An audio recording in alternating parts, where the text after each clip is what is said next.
Assalamualaikum warahmatullahi wabarakatuh. Anak-anak, kali ini Pak Eko Selingi dengan pengetahuan lebih dari bahasa Inggris dengan judul yang ada di depan kamu, di depan kalian ini. Judul atau dalam bahasa Inggris title-nya adalah subjective pronoun. Jadi dalam bahasa Inggris ini kita baca subjective pronoun, kata ganti yang menggantikan subjek. Jadi anak-anak, dalam bahasa Inggris itu terkenal dengan julukan yang namanya pronoun. Jadi pronoun itu apa? Pronoun itu dalam bahasa Indonesia adalah kata ganti. Jadi mengucapkannya pronoun. Jadi ini bekal kalian anak-anak sampai kalian kira-kira melanjutkan ke sekolahan yang lebih tinggi. Bahasa Inggris itu ada julukan yang namanya pronoun. Dalam bahasa Inggris adalah mempunyai arti kata ganti. Jadi ingat anak-anak, pronoun di sini kata ganti yang akan kita pelajari adalah menggantikan subjek. Kita tahu subjek itu apa? Subjek adalah pelaku atau kata yang berada di awal dari kalimat. Jadi subjektif pronoun ini nanti adanya di awal kalimat. Nah, mari kita pelajari subjektif pronoun yang pertama, yaitu yang namanya I. Ya, jadi ingat I mempunyai arti apa? Iya, betul, saya atau aku. Contohnya dalam kalimat, kalau Pak Eko punya, ya, kalimatnya dalam bahasa Inggris, kalau Pak Eko punya, I am a student. Nah, ini silakan lihat, amati kata I, ya, adanya di awal kalimat. Ya. Subjektif pronoun yang namanya I. Kemudian yang kedua, subjektif pronoun yang kedua. Pak Eko katakan kedua karena apa? Memang setelah I adalah orang kedua yang namanya you. Ya, ingat, you artinya apa? Iya, betul, kamu. Jadi saya katakan di sini contohnya dalam kalimat you are students. Ya.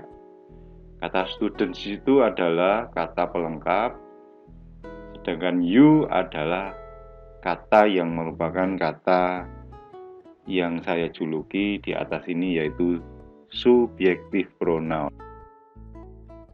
Untuk berikutnya anak-anak, karena kalian sudah Pak Eko perkenalkan orang pertama yang namanya I, orang kedua yang namanya you, kita akan berkenalan dengan orang ketiga. Di situ ada 3 kata, yaitu yang pertama kata he, bacanya he ya, he, bacanya he. Kemudian kata she, tulisannya she, kita baca she. Kemudian kata it, ingat anak-anak bacanya it, et, it.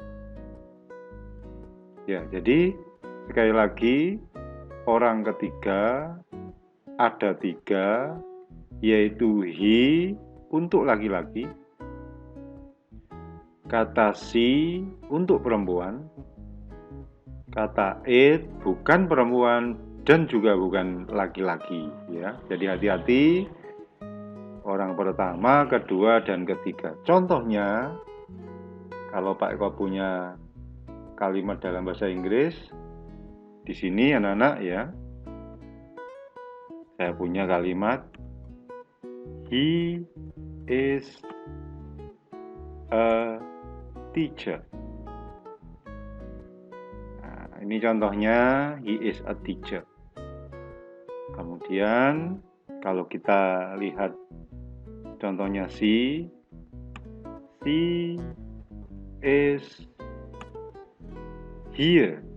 Nah, ini She is here. Ya anak-anak, ya sekali lagi bahasa Inggris itu aneh, tulisan HERE bacanya here. Di sini itu bahasa Inggrisnya here. Apa anak-anak artinya here? Ya betul, di sini. Kemudian untuk kata it, ini kata ganti, bukan laki-laki juga bukan perempuan. Contohnya Pak Eko punya kalimat ini, it is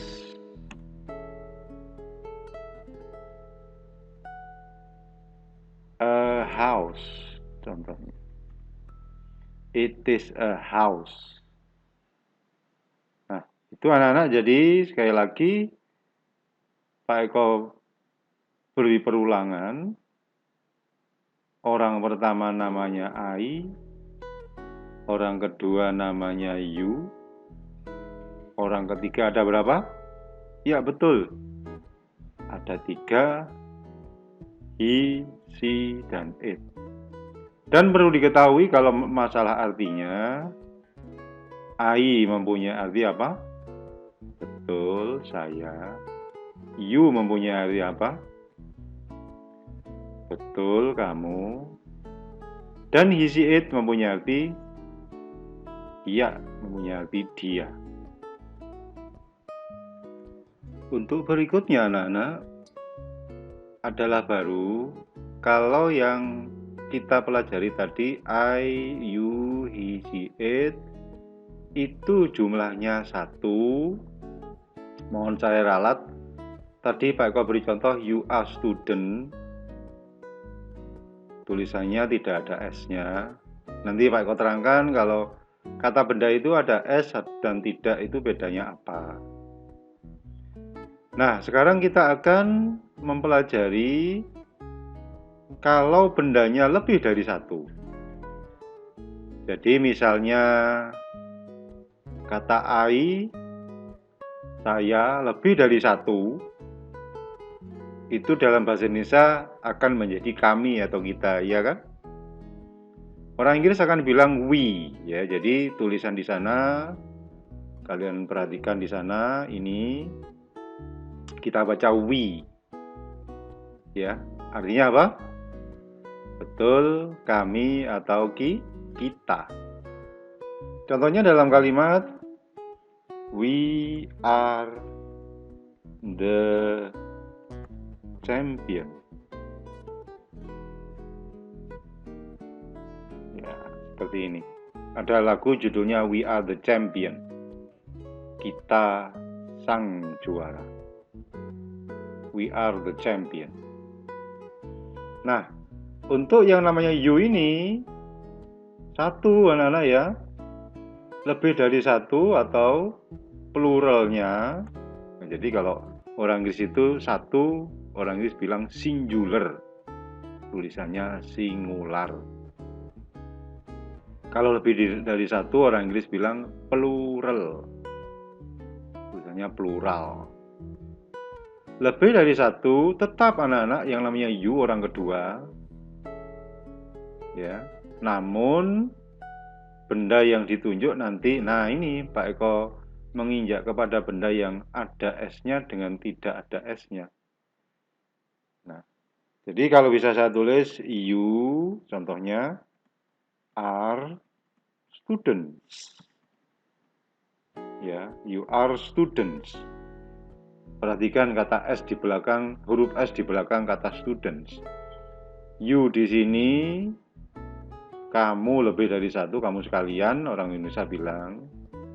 Terus student di sini biar match atau sesuai dengan yang namanya subjeknya, kita beri akhiran S di belakangnya.